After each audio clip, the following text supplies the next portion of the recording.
the business competition is very high. In order to be unique, in order to shine out and to stand up for your innovation, you need to have something that others doesn't have. I think that is the main issue here that keeps the Israeli entrepreneurs busy all the time. How can they deliver the most innovative technologies and solutions without fewer layers of, let's say, bureaucracy?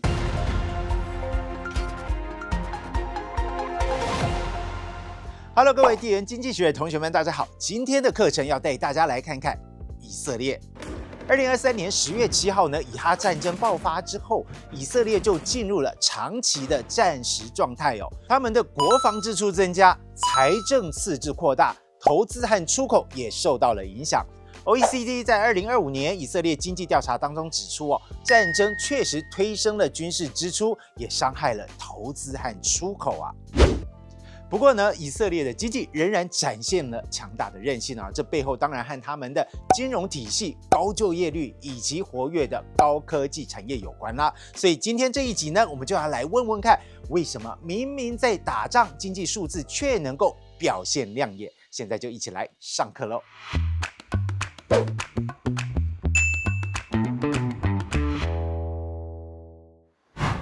一个国家一旦进入战争状态，在经济上通常会遇到几件事情，像是投资人观望、企业人力被动员、航空物流、保险成本上升，还有海外客户重新评估风险等等。以色列这几年面对的就是这样的环境，不过经济却能逆势成长。到底是怎么办到的？我们直接请以色列驻台代表处经贸部长 Avi Doron 来告诉我们。Thank you very much, first of all, for having me. When I researched for my name and the relationship and correlation to a Mandarin meaning, I learned also that in Mandarin it sounds very nice that Aviv means the spring season, 春天, and Doron means gift, 礼物. So as a gift for the spring season, that was my birth date. And it's also a very nice story to tell colleagues and also new people that I meet. So I get very emotional from one hand, but also very proud of the fact that I also have a meaning for the name that is also means something in Mandarin. That's nice, right? So your insight today is gonna be a very great gift to our audience. 在访问里面 ，Aviv 告诉我们，以色列在战争爆发后，很多企业主的思维反而更积极，要如何做才能更快地把产品交付到客人手中，反而不是担心自己的公司到底做不做得下去。Ever since October 7 broke out, I would say that the first reaction was, of course, shock, uncertainty, and disruption. War is not a good thing, and when it happens, it's not good for any side. But when we are looking on the economic overview and also about the industrial segment in Israel, we saw that manufacturers, company owners, founders, they were not asking or saying, we cannot do it. They were asking, how can we do it, and how can we do it even faster?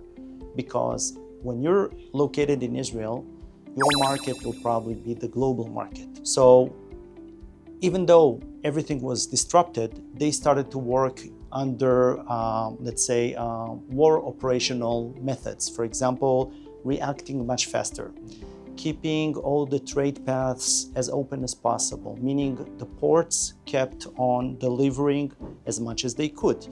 For tech companies are working online, so it was much easier for them. But it was not easy in the sense of the fact that many people were drafted. So they somehow had to share their time in between their families, their personal responsibility, their place of work, which is their professional responsibility, and also to the reserve military force, which was their national responsibility. Yes. So given all these, let's say, spectrum of responsibilities, founders, CEOs, CTOs, all the, let's say, the C-level as well as the operational and work level employees that were working in the Israeli industry, they found a way to make this entire ecosystem working despite the fact that there is war going on. So they found this kind of mechanism and kept it moving, meaning They delivered as much as possible on time, and they kept on maintaining relationship with the global ecosystem, with their investors, with their business partners, to ensure and to get the global side rest assured that even though the Middle East is not, let's say, stable at the moment, the Israeli industry and economy is keeping on and delivering regardless of the circumstances, delivering all the time. 根据以色列央行的数据呢，2025年以色列 GDP 成长2.9%，高于2024年的1%。商业部门产出在2024年萎缩，但2025年却成长了3.2%。但央行也提醒了，整体产出水准和成长速度仍然低于长期趋势。不过政府的态度和作为很关键。The government did not stay idle on this. That was, I think, one of the highest responsibilities of the government to sustain and to ensure that the industrial sectors in Israel are always being supported and has all the tools and everything that they need in order to keep on and deliver. So, as I mentioned before, they maintained that all aerial ports, naval ports will be open. They issued several programs. For example, Israel Innovation Authority.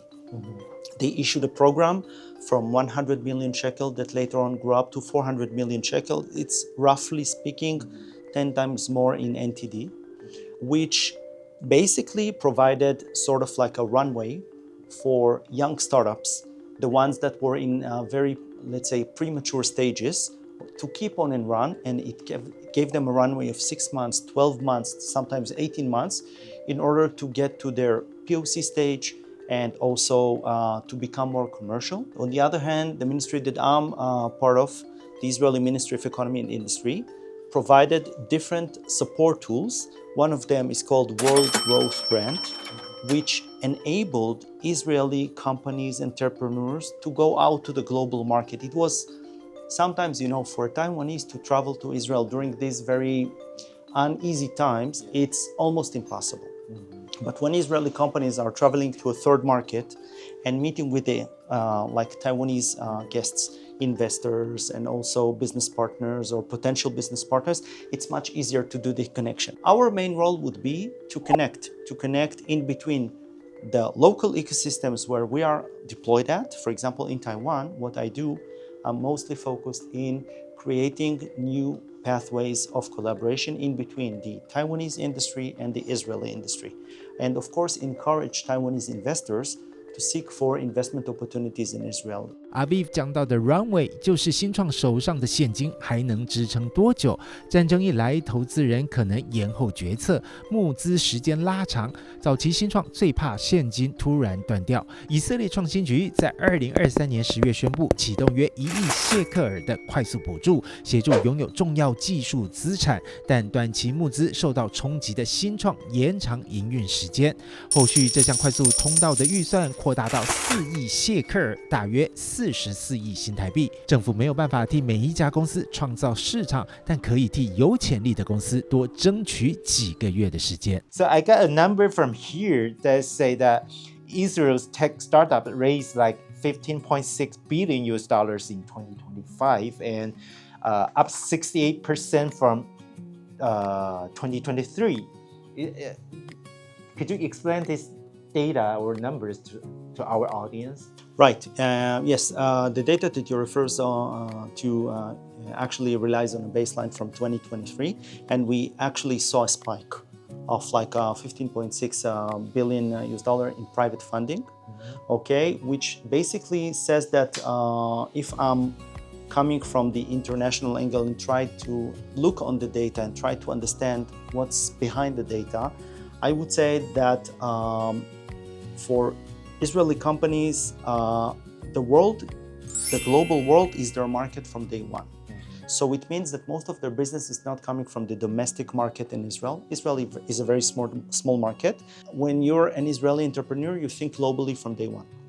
because you're not looking on Israel as your main market, you're looking on the entire world as your main market. 根据 Startup Nation Central 的资料呢，以色列高科技公司2025年募资156亿美元，高于2024年的122亿美元。高科技产业大约占以色列 GDP 的20%，就业的15%，以及出口的一半以上。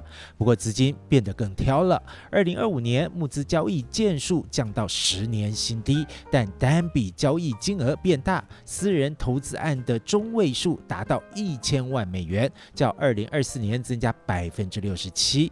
这表示在高度风险的环境下，市场变得更务实了。技术能不能解决问题，公司能不能交付，团队能不能撑得住，都是资金考量的要素。You mentioned a lot about faster a company needs to. Is that because you are living under a threat or war situation make you guys have to do everything quick and make everything faster so that you can I don't know, get through or break through the whole situation?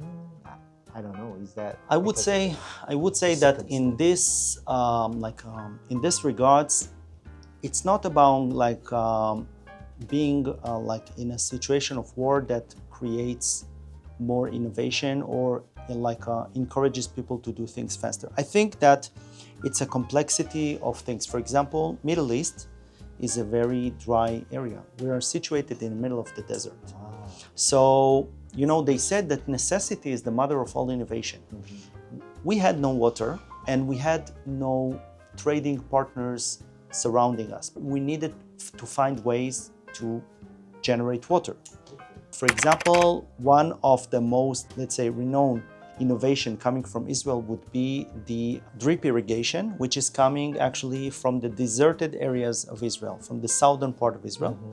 They found a way to drip irrigate plants, so you don't use a high amount of water, and you're also doing it in a very rigid area, which is a very dry area, and it's not really prepared or ready for plants, because you cannot really grow food over there. But they found a way to do it over there. So it means that at the end of the day, necessity is the mother of all innovations. When you're basically in a need, in a very urgent need to have water, to grow food, and to basically create, let's say, global trade collaboration with the entire world, you need to be very innovative. You need to think outside of the box.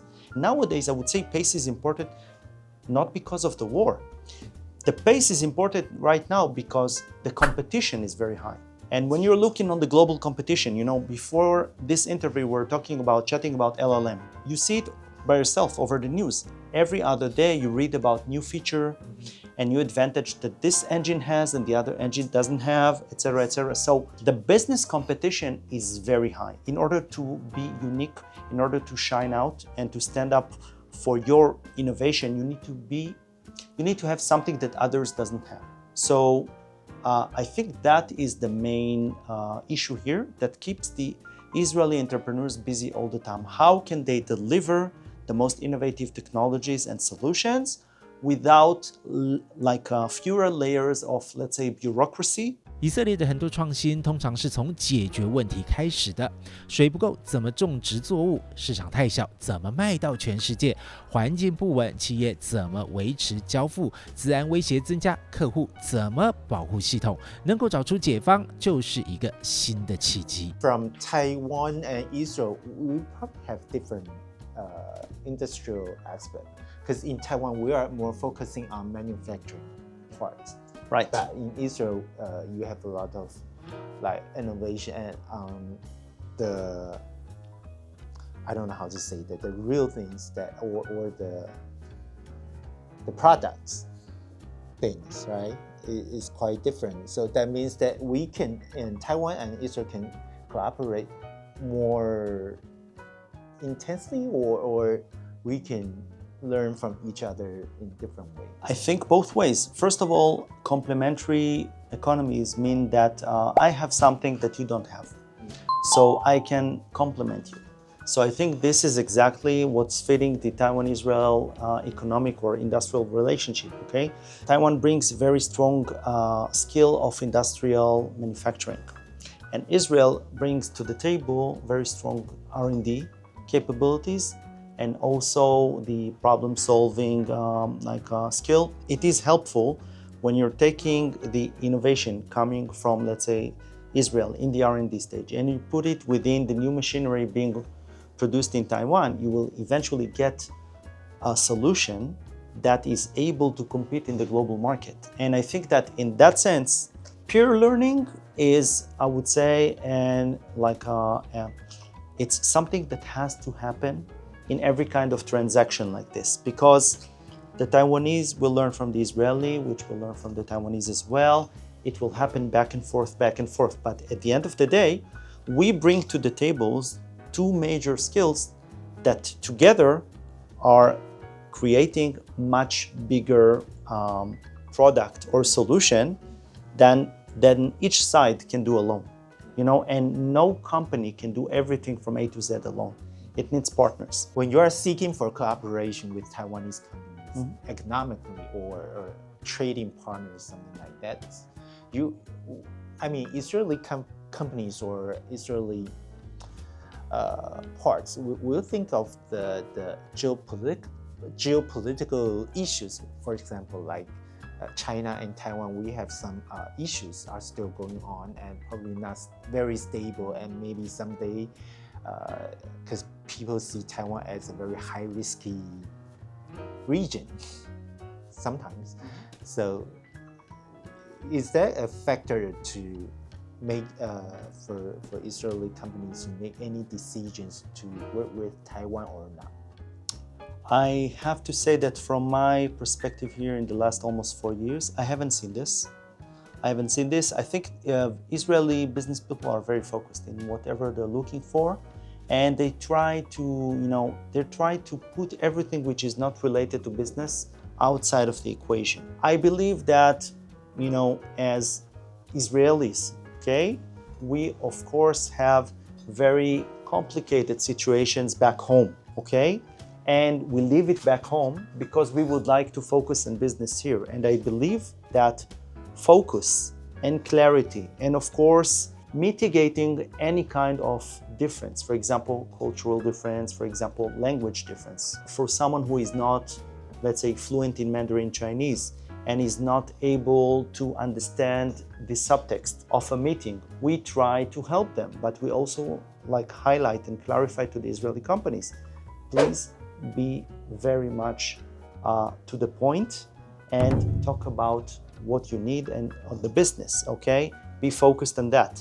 This will give you, at the end of the day, better results. Of course, maintaining trust, building relationship, and of course, understanding that your culture and your background is different than the one sitting next to you is highly important. But I think that we try to focus on the current problem or what we are trying to achieve, and leave everything which is not related to business outside of the table. 今天的课程听下来，基本上可以理解以色列的经济韧性靠的是一整套系统。企业从一开始就面向全球市场，政府在危机时替新创争取时间，产业文化强调快速的反应，也鼓励挑战既有的假设。长期面对安全的风险，让企业更熟悉不确定性。但台湾同样面对地缘政治风险，你觉得也有办法做到像以色列这样吗？欢迎留言告诉我们你的想法。今天的课程就到这里，欢迎分享给你身边的朋友，也记得订阅我们的频道，和我们一起看懂地缘政治背后的经济变化。那我们就下课啦。